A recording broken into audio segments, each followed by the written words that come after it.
You're listening to NWOT, www.nwotpodcast.com.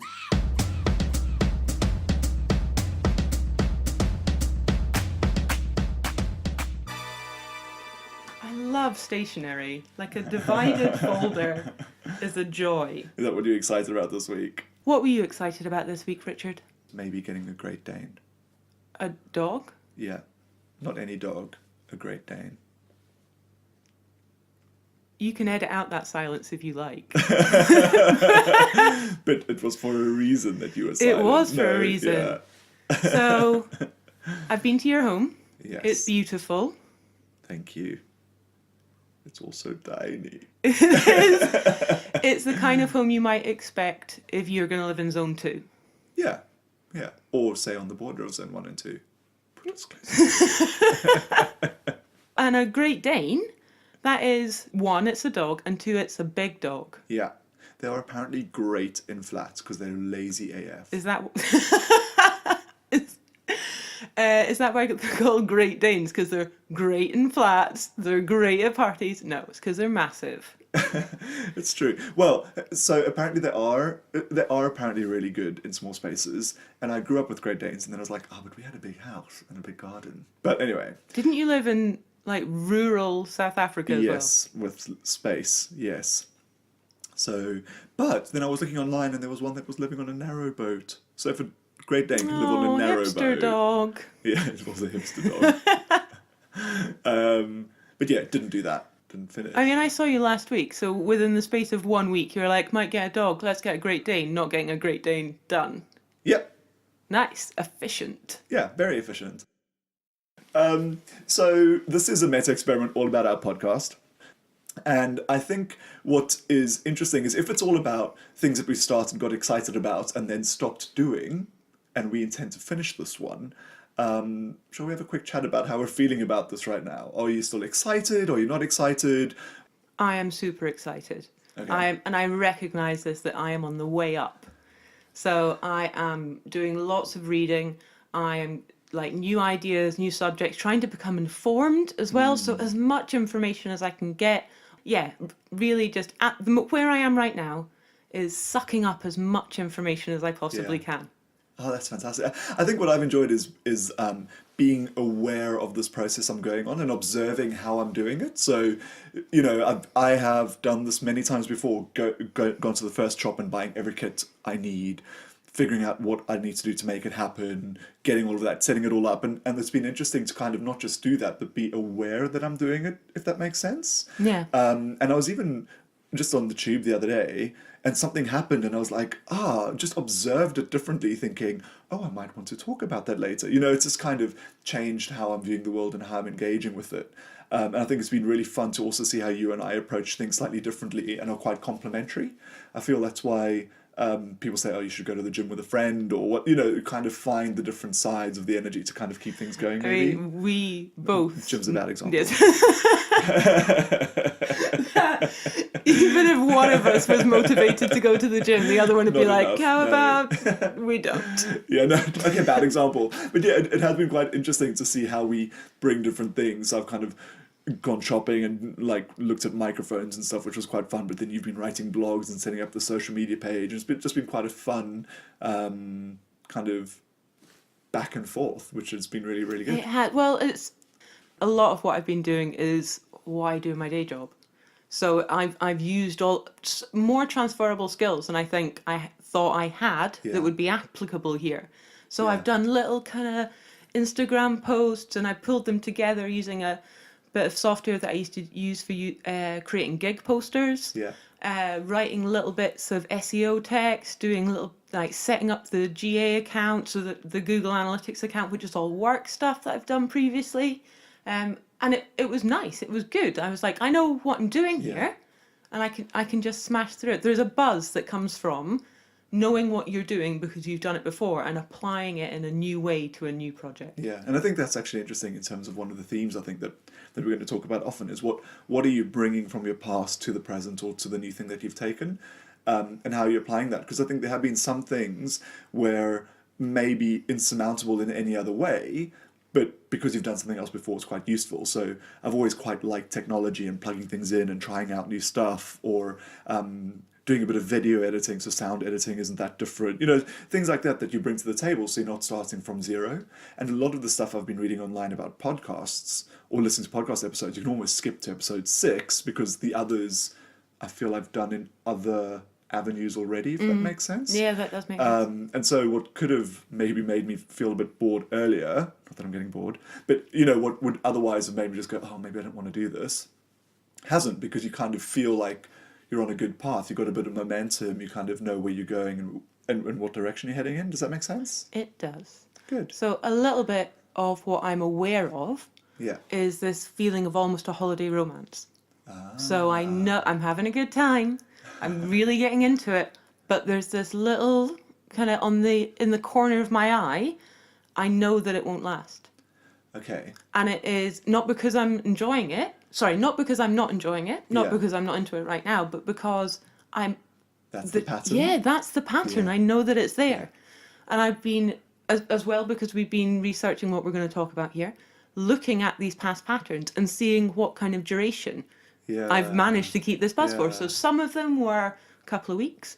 I mean, not my holiday romances, my previous your hobbies, your things that hobbies, you've been into. things, you know. Some of them are a couple of weeks, some of them are a couple of years. So there's almost the beginning of that anxiety that I know that I'm tearing through it right now, but there's that idea, this won't last. Yeah. I know what you mean, but I almost think that awareness might make it last longer. Do you know what I mean? Yeah, so you know that to be on the lookout for that waning interest. Yeah. I think partly that and partly that we're doing it together. Yeah, I think doing it together is quite good. Planning it in is really good. And also we redoing this because obviously last week we had a different format and we spoke about different things, and re-listening to that kind of made me also think about, you know, what are the bits that I enjoy, what are the things that I'm going to have to psych myself up for potentially, and is that trade-off worth it? And obviously it is. And that's part of the thing that I then acknowledge of things that I've done before, is that no, I actually can stick at something because I've been having conversations with other people talking about this podcast, and there's some people that are dogmatically non-quitters. Like, they have done the same thing for a really long time. And what was interesting in the conversation with them is that they almost feel really uncomfortable by the idea of starting something unless you're going to see it through. Because I didn't have that problem. Like, actually starting it without maybe seeing it through wasn't something I was concerned about. So I've written a couple of blogs this week. I have been prolific in my blogging, but something I realised myself today is that I haven't shared them with anybody I know. You see them because they're on our website and you can see the alert come up, and then you go on and dutifully like it. Thanks. Thanks for that one heart. But I haven't shared them with my partner, with my friends. I haven't said, hey, we've got a new site, we've got new blogs, partly because I don't want to build them up in case I let it go. See, I haven't, because I kind of thought that I'd build up critical mass first. Go there when there's a podcast to listen to, which is a bit silly because no one's going to then necessarily retroactively look at everything, are they? They might. No one's got time for that. I mean, we know some people with some spare time. That's true. That's true. Anyway, shall we crack on with what we've quit and what we should start doing? Yes. So the title of this episode is Why I Quit My Skincare Business. It is. Do you want to give a quick introduction to your skincare business? So, my skincare business is Scott Skincare.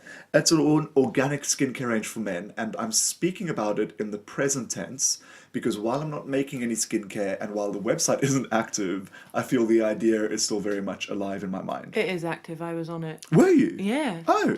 Yeah. And okay. I mean, I didn't buy anything on it. Thanks. Yeah. I just read it. Oh, okay. So speaking of it in the present tense is feasible. But yeah, so it's an organic skincare range for men, which is products formulated by me after going on numerous skincare courses and learning a lot about the active ingredients. And yeah, that's Scott Skincare. So what got you into it?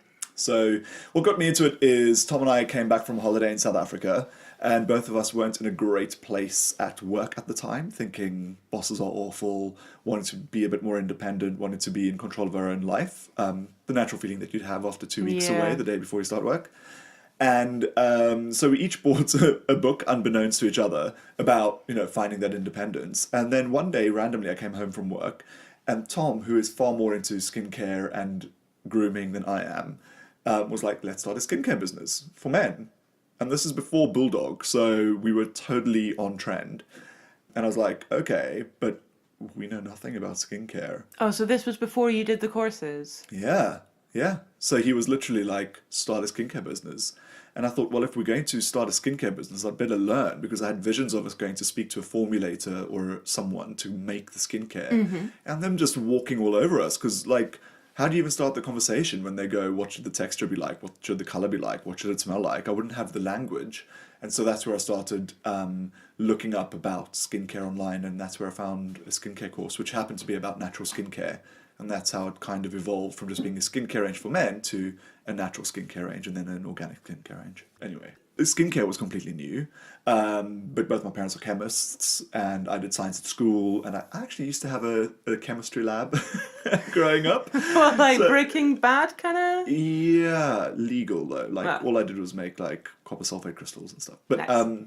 so I had been interested in that, and I come from a family where chemistry is kind of familiar. My dad used to be quite well known for his skin cream, so he used to make a lot of creams. Oh, wow. So a bit of that, and my mum used to be really into herbs. So some of that language was quite familiar in terms of getting into it. I think, again, talking earlier about the hurdles that make it easier, I think that kind of made it easier to get over some of those entry hurdles to skincare. And what do you admire about people that, start their own company and they push it right? Oh my God, so much. Like, I think people that, you've got two questions in there, entrepreneurs and skincare entrepreneurs. And I think Yeah. entrepreneurs are just remarkable for just having the courage to take on something and bring an idea to life. And what's admirable is that it's kind of the complementing the big idea, the creative space, creating something new, but then also the analytical side of making a business successful and making it kind of feasible. And then in terms of skincare, I've met all these amazing people that formulate products for some of the big brands that just know their craft so well in terms of creating texture, in terms of creating fragrance. I went on a perfume making course, and the person who led the course just, I'd proudly create these chords, which means that you can't really discern what fragrances went in to create the accord. And she'd just pick out what my ingredients were. Like, she just knew fragrances, and it's just something that's so foreign to me, people that are so into their particular area of expertise, that was amazing. There's something super sexy about an expert. Yes. Like that, when I meet someone, and even if it's something really edge interest, but they absolutely know all about it, there's something really sexy about that. Yeah, and the passion that I think they exude, because I think you need to really be passionate to kind of keep going, and that's infectious, you like, and they feed your enthusiasm, and I think there's another something quite special of the people that lead these courses, and that you kind of take your little product that you've tried, and they get excited about what you've created. But the big thing is also they know the ingredients so well that you'll go, oh, a friend's got psoriasis, and they'll say, oh, what have you tried? And they'll list the herbs or the essential oils or the base oils that you should try or not try or ones to avoid. They're just so on it. It was amazing. How many courses did you do? Probably about 6, ranging from just for men through to body, through to psoriasis and eczema. Did one on perfume. Yeah, I did quite a few. Were they all skincare courses, or did you do the entrepreneurial courses as well? No, that's probably where I fell flat. They were all skincare courses. Even though I even did one on regulation, so getting past the EU regulation to launch your own skincare business, but actually running a business, those things I didn't do. That kind of leads us up to, why did you stop? Okay. I stopped because it sort of stopped organically. I think one of the things that organically see what I did there. I think what happened is my enthusiasm started to wane on a couple of levels. The one was I was actively thinking about how to sell skincare and where to sell it and how to package it and all of that. And in the process, was starting to do the sums about how many to sell to make a living, and it was a lot. And then you start to think about all the logistics of, well, then you need a factory, and then you need people, and then you need better equipment, and then before long you need an investor, and if you need an investor, then you've got a boss again. So it kind of became the circular thing of the whole reason for wanting that financial independence was kind of knocked back by actually you need to be accountable to then to gain that independence. And I don't think that should have in its own right been a barrier, but then so that was the one. The other one was my enjoyment came from formulating. And once you've got the formulation and you've gone through all that regulation and you've got your recipe, you don't change it. Oh, like the mad scientist stuff. Yeah, so once exactly. So once you've gone past the mad scientist phase, it's all about replication. And I was worried that it would be a bit like doing the same thing over and over again, which some people are great at, but I'm not good at. See, I hear this all the time. People say, find something you love and then do that for your living and you'll never work a day in your life. But I've done that before. Yeah, and that is exactly what happened. I found something I loved, I made it my job, I hated it. Do you mean drinking? Drinking was never my job. I just am professional level drinker. Okay. It's part of my nationality. It's a Scottish thing. Sorry, was I being racist?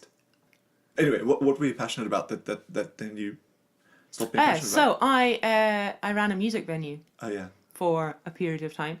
And I loved going to gigs. I loved the way that it brought people together. I loved that a band was essentially just a group of people with some instruments that they'd practiced in their bedrooms, and then they came together and they'd written a song about a girl that dumped them, and then them and all their mates played it, and it sounded like a real song. And then people came into the room and they met someone at a gig for a band they'd only ever heard on the radio before, and they fell in love with that person, and they bought the t-shirt and they owned the t-shirt for 20 years, and it was like life began and ended at gigs, and it was just this incredible melting pot of emotions and energy and sweat and noise.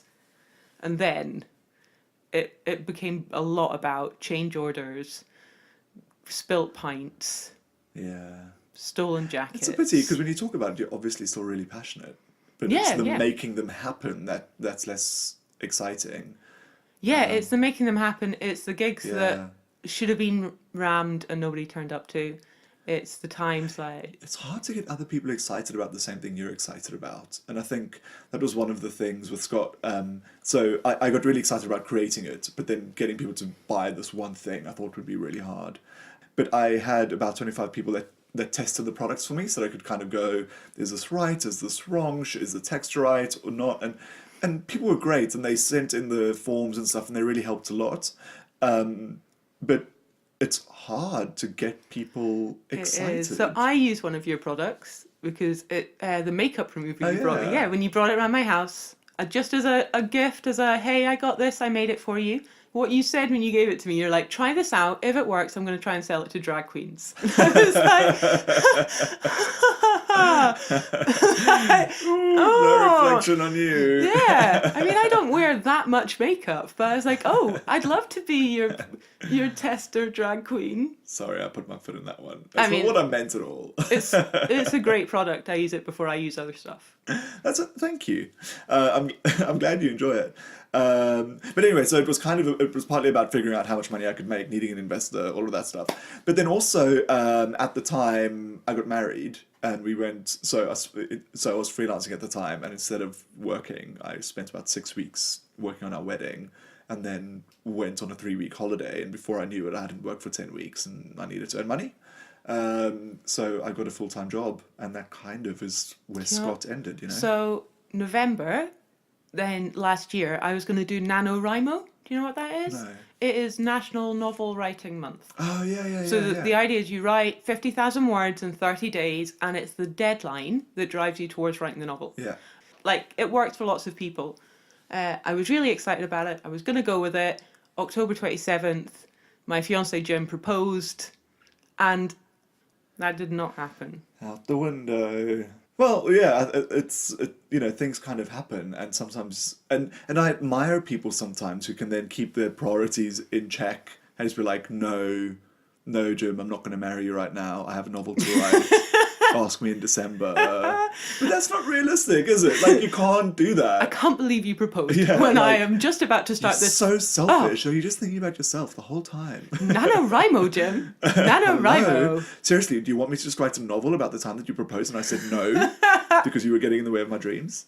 It's fine. I'm going to marry him, and then I'm going to quit my job, and I'm just going to write a book then. Thanks, Jim. NaNoWriMo, but make it like in June or something. NaNoWriMo decade.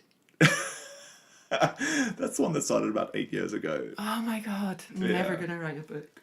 Anyway, so what did you learn from Scott when I you learned walked a away? lot. Like, I learned a lot about oils. I learned a lot about hydrosols. I learned a lot about emulsifying things. I learned a lot about packaging. I went to trade shows. About Wow, you packaging and labeling and in the industry. In fact, my obsession with skincare got my cousin to start a charity recycling skincare, which is going really well. Actually, Clean Conscience, it's doing really, really well.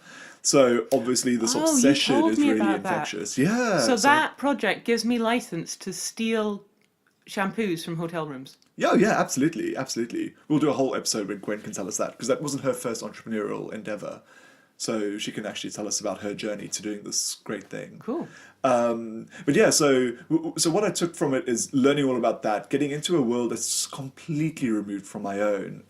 Most people that make their own natural skincare are quite vegan, hippie-ish people, and I'm a severe carnivore from South Africa. So, you're in a different world of people. You didn't get into personal animal testing, though. Just holding the cats down. Martha.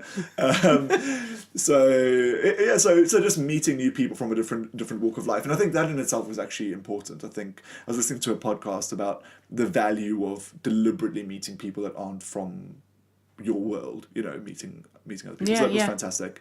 And then also learning about the ins and outs of starting a business.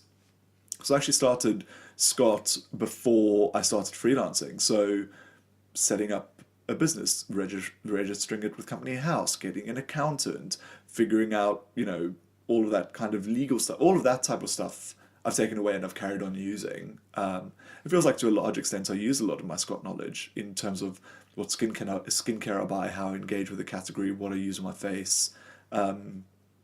It's still with me. I just don't make any products and sell them. Well, I mean, your original idea was you didn't want to have a boss. Yes. And I don't have a boss. And you don't have a boss. Yeah. And part of what you learnt through Scott Skincare has contributed to not having a boss. Absolutely. Yeah, it's a good point.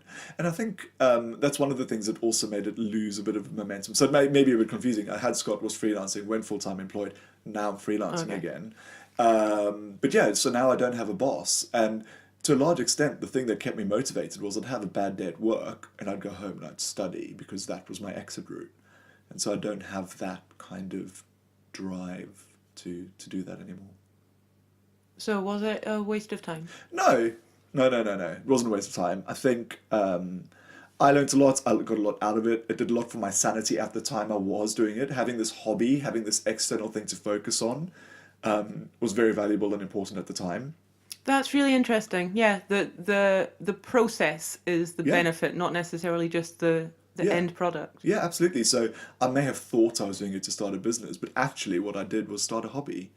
And something to focus on outside of everything else that was going on at the time, and that's really important. Yeah, so no, absolutely not a waste of time, and I've still got that, and yeah, maybe Scott might not happen, but maybe something else will, and it's kind of spurred on other ideas that I've had, and also to a large extent, when we started, Bulldog wasn't around, and Bulldog is a skincare range for men, a natural skincare range for men, and you could argue that needed to happen before men. So men have gone from Lynx to Bulldog. Maybe the next step is Scott. Who knows? But I think to some extent it's about timing. Anyway, Women's Hour had a segment this week about self-care, and skincare for me is about self-care. It's not about looking good, right? Yeah, I can see that. And I think that's part of now that I know that our website's still live, you can go on and see that it's all about kind of simplicity. Completely, it was all about men getting on with their lives, doing what they need to do, getting where they need to get to, but looking after their skin in the process. Not because they have to look 15 years younger or because of anything other than your skin takes a beating and care for it. So that's just so one of the first things that goes if I'm feeling run down and I'm not looking after myself is my skin. Yeah. And so it's the first physical response that says you need to spend less time on the tube, less time in Soho, more time in the bath. And the skincare regime that I have is ritualistic more than it Yeah. is ingredient led. Yeah. Like it's about the heat of the water and the cloth, and yeah, Yeah. there's a real There's it's well-being, I think. yeah. And I think you know, and yes, your skin shows it when you run down, but it's this horrible thing of this downward spiral of then you look in the mirror and you're not looking good, so then you feel bad about yourself, and you know, it can be quite negative, and it doesn't have to be vain. It's just about nurturing and about care. And I I think love that's what that. skincare should be. Yeah, so at a time in your life when you needed something to nurture yourself, you pursued Yeah. developing products to Yeah. nurture yourself. Yeah, exactly. And still now I'll sometimes make myself a moisturizer. And to some extent it's about making the moisturizer and planning it and deciding what to put in it and figuring out how I want it to smell. And then it's about enjoying using it and just kind of appreciating that no, this is what I've done for me, right? Yeah, So, nice. So if somebody else was gonna start a skincare company yeah. and go right the way through, Yeah. what would they need to, what would they need to know? Where could they start? A good place to start is definitely online and look at Formula Botanica. So if you want to start a skincare business, Formula Botanica do a course which is like 10 weeks to launching your own skincare business. So I guess that I did do a course about starting a Oh, skincare nice. business. Yeah. Yeah, I didn't even think about it because so much of my energy went into the product and not the business. But yeah, so they do a course on starting your own skincare business. But if you're more of a hobbyist, which I think is actually probably a better way to start, and then figure out what you enjoy, aromantic.co.uk, a Scottish business. And I think they are aimed at small business, which means that their prices are quite low, but they've got fantastic resources in terms of huge range of ingredients. They've got a recipe book. They're really passionate, and most of the face-to-face courses I went on was actually through Aromantic. Then there's Plush Folly and So Posh. Both of those are more hobbyist stores. And so personally, I don't like them. So the difference being, the one is you'll get a recipe and it's like add 25 mils of water, add 50 mils of oil, da da da. And it's a recipe. It's like baking, except the product is skincare. That would be So Posh or Plush Folly. Whereas Aromantic, what they do is they give you the science behind it. So there'll be 10% water, 15% oil, whatever. Yeah. And the difference is that obviously it's scalable, but it's less likely to flop. And you can then start interchanging your own ingredients, and they empower you to do that. So there'll be, well, if you don't want sweet almond oil, then maybe you want to use baobab oil Yeah, instead. the way that or... when you understand the rules, you can start bending them. Exactly. So Aromantic is absolutely fantastic. What I'd avoid doing is going to any of the high street places. So Holland and Barrett or Neal's Yard, for example, they sometimes offer courses, but what they do is they use a base cream and you just add your own fragrance to it. So it's kind of like saying you baked when all you did was put icing on a cake that somebody else made. That is a valid form of baking. Yes, Libby, yes. And if that's what you're after, then they're a good place to go. So yeah, so I'd start with Formula Botanica, Aromantic, and go from there. If today Richard could Yes. talk to pre-Scott Richard, Yes. you met yourself, and Yeah. what advice are you giving? I'd probably say something along the lines of just think about why you're doing this. So, are you doing this for yourself and for the skincare, or are you doing this for the business, and prioritize accordingly? Because where I am now, I probably spent a lot of hindsight wasted energy on the business part, considering that never went anywhere. Or you could say that I didn't spend enough time on it, which is why the business never launched. So I just kind of be really clear with myself on what is this actually about? Is it about the hobby and getting out of your industry and creating something that you want to appreciate? Or is it about business? And then set your priorities according to that. And then I'd also say don't buy in bulk. I bought, oh my God, I wanted to make some skincare. So I bought something like 45 essential oils. I bought liters of hydrosols. I bought liters of oil. Like now that I can buy 100 milliliters of an oil and that would last me, well, depending on the recipe and how much I make, of course. But, you know, like, yeah, all that did was those oils just went off. So I'd start small and formulate first and then buy the ingredients. Go that way around. So each week we wanted to share with you a book that we're reading, something that we're doing, a podcast that we're listening to that might spark your imagination, might set you off on a course for something you're going to get really excited about. This week I want to talk about a book called Me, Myself and Us by Brian R. Little. Now I'm just going to talk about a little tiny bit of it, a concept that's caught my imagination, and I'm looking forward to exploring in more detail. Yeah, I was going to say, are you focusing on a small bit because you haven't finished reading it yet? It is a small bit that's quite near the beginning. But Okay, just checking. Just No check. judgment, just asking. So Brian talks about personal constructs. That's what they're talking about in the book, Me, Myself and Us. The personal constructs that we build where we decide upon, say, the guy that you see at the train station every morning, but you've never spoken to, but in your own head, They've got a backstory. they've got a backstory. Yeah. Especially people that you, like, train stations are a great one because you stand and you look at them because you've got nothing else to do. Yeah. And so you Yeah. develop, why are they here? Where are they going? Why they're dressed like that. Yeah, so there's Yeah. old soldier guy gets the same train as me every morning. And he is in desert camo with a beret. He's in his 50s.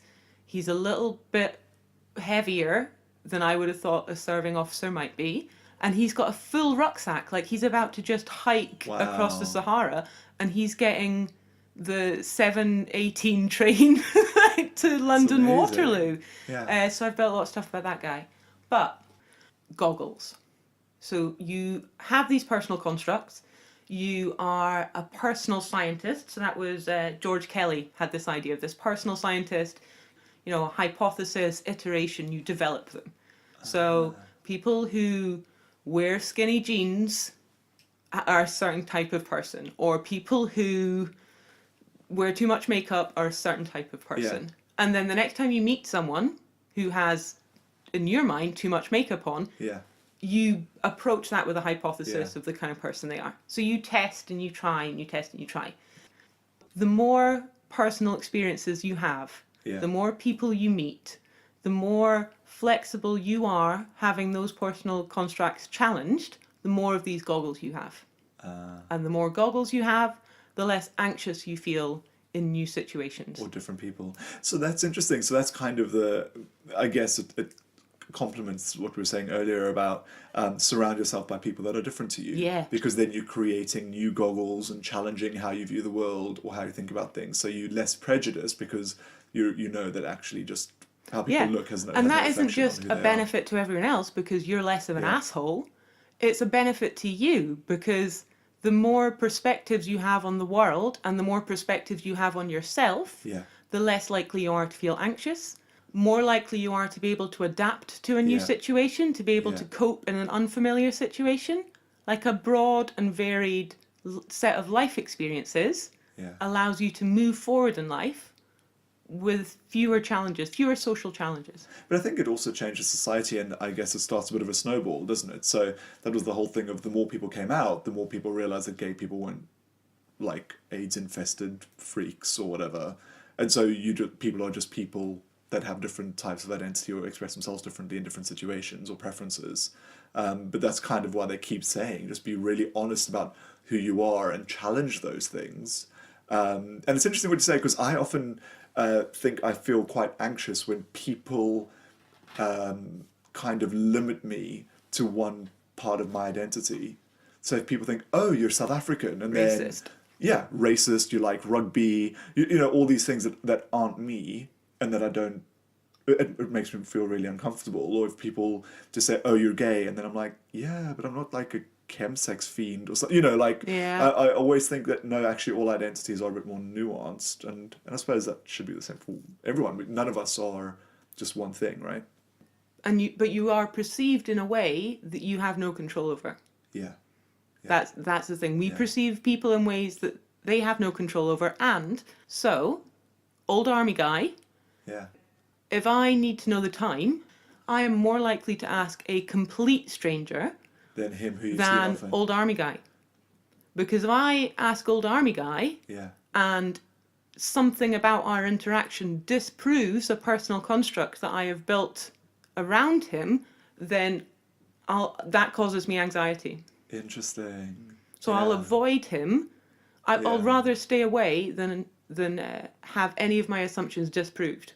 The idea that your assumptions are disproved is unpalatable. Yeah. Or subconsciously, of course. Yeah. Yeah, yeah. And it's interesting in behavioral economics, which is something that I'm interested in at the moment. You get the confirmation bias, which is there might be certain things that he is doing that disprove some of your assumptions, but you don't remember them or you don't notice them. And the things that he does that do prove your assumptions, you remember. He never sits down. Uh-huh. Even if the train is late, he always stands Yeah. and waits for the train. Yeah. And in my head, I'm like, army guy stands.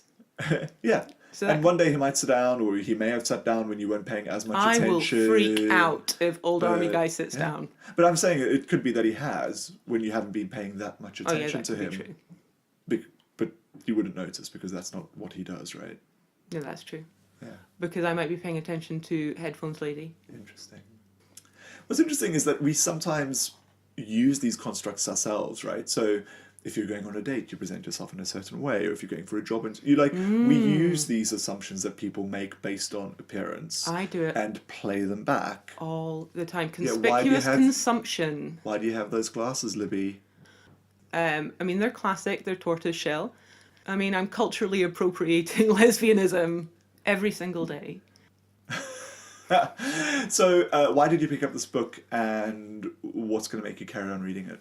Oh, so I picked it up because somebody left it in the canteen at work unattended. Okay, but you could have left it and not read it.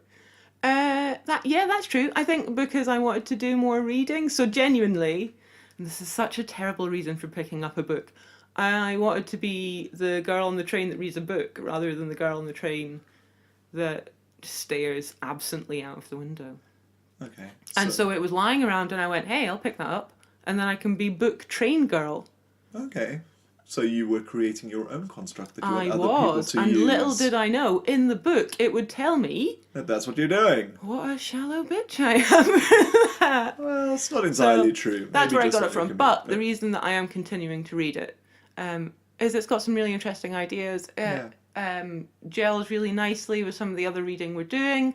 The theme of this podcast, I'm getting excited about all the different ways that we're looking at our identity and experiences and the benefits of having as many experiences as possible. So that's why I'm sticking with it. Fantastic. As we were doing a quitters blog, we thought it would be appropriate that every week we found someone who has benefited from really sticking at it. So this week, Richard, you found an example. I did. So I was busy making coffee earlier in the week when I caught a Radio 4 program called The Life Scientific, where they were interviewing Richard Henderson, who just won the chemistry prize, the Nobel Chemistry Prize this year, Wow. for being able to take a photograph of a molecule. And I was like, that's pretty nifty, that's quite interesting. But what really got me is that the process for this started in 1990.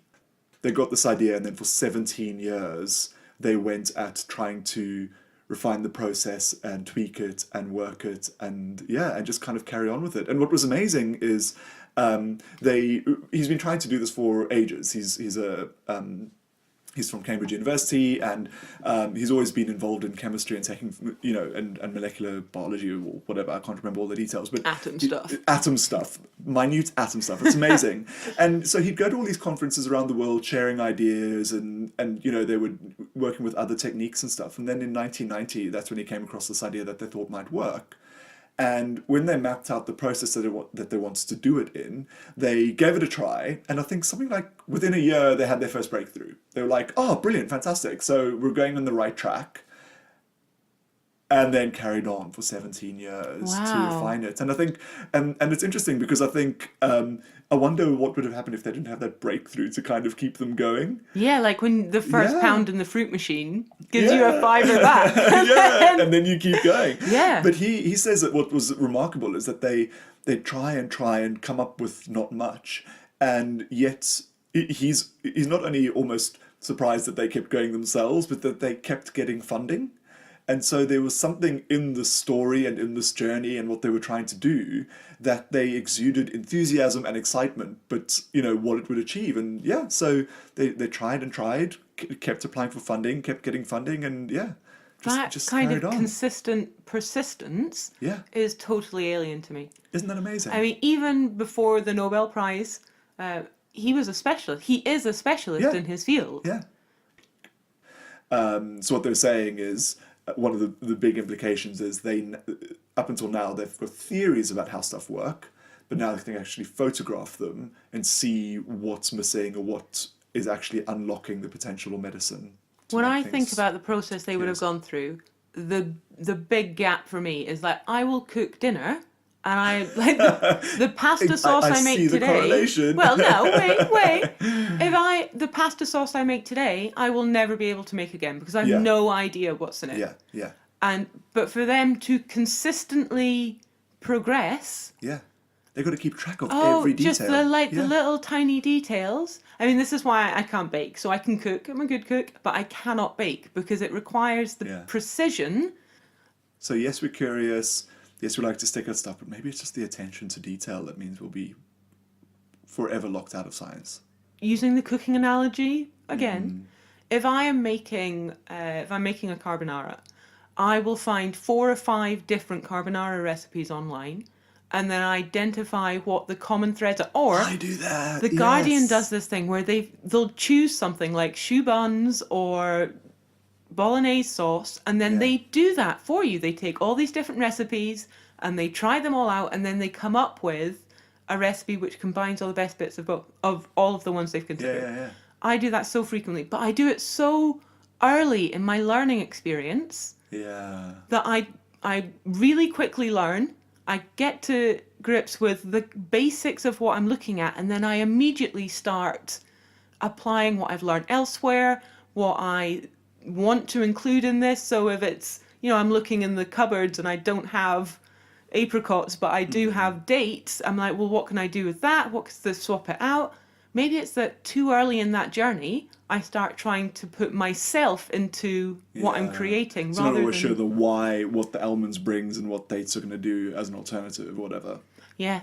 Till you're confident, I guess that's going back to the skincare thing.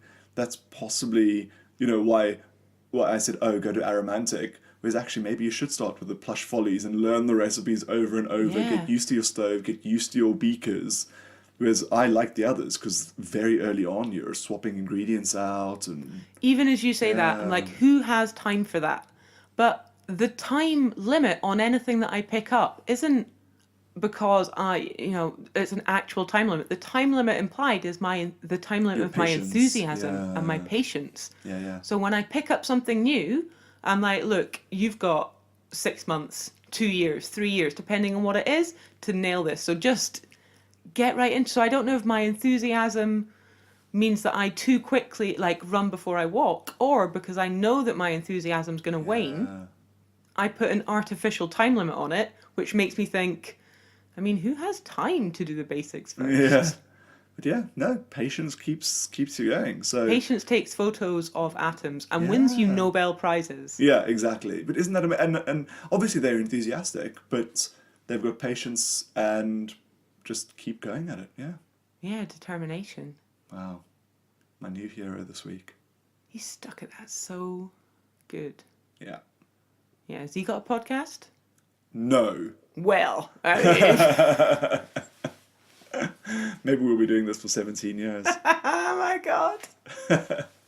So, thank you for listening. This has been NWOT, New Without Tags. You can follow us on social media, Instagram, Twitter, Tumblr, and Facebook, all NWOT Podcast. We have our website, nwotpodcast.com, where you can find blogs and podcasts and all the links to all of the companies and courses that Richard talked about. Till next time. Bye-bye. Bye.